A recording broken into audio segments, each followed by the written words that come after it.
یقین ہے کہ اس الیکشن میں جب بھی یہ ہوتے ہیں، یہ جلدی ہوں یا اکتوبر میں ہوں، قوم جو ہے وہ اس فتنے کی شناخت کرے گی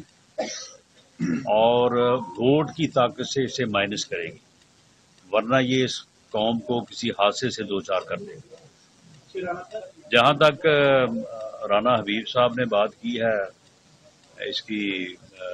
جیل برو تحریک کی، اس میں اب کل ملا کے کوئی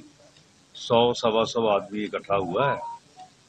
اور ان میں سے بھی جو ہے وہ تقریباً جو ہے وہ 80% ایسے ہیں کہ جو کہتے ہیں کہ جی ہمیں چھوڑ دیں، ہمیں انہوں نے جو ہے وہ ورگلا کے ہمیں یہ لے آئے ہیں۔ ان سب کو 30 دن کے لیے نظر بند کیا ہے، اور یہ کہتے ہیں کہ جی دیکھیں جی ان کے ساتھ دہشت گردوں والا سلوک ہوا ہے، کسی کو کہیں بھیج دیا۔ وہ بھائی آپ جیل میں جانا چاہتے ہیں، آپ کو جیل میں بھیجا ہے، تو ہم نے آپ کو کوئی بغار کیمپ میں تو نہیں بھیجا یا کسی اور جگہ پہ تو نہیں بھیجا، بلکہ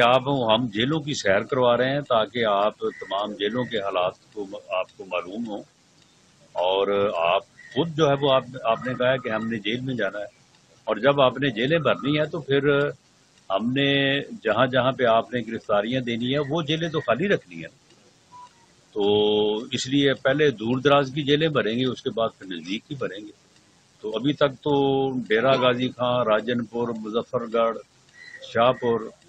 اور یہ جیلیں جو ہیں وہ ابھی وہاں پہ کافی گنجائش ہے، تو جب آپ وہ بھر لیں گے تو پھر اس کے بعد آپ کو لاہور، فیصل آباد اور راولپنڈی کی جو جیلیں ہیں وہاں پہ لے آئیں گے۔ تو جیل بھرو تحریک ہے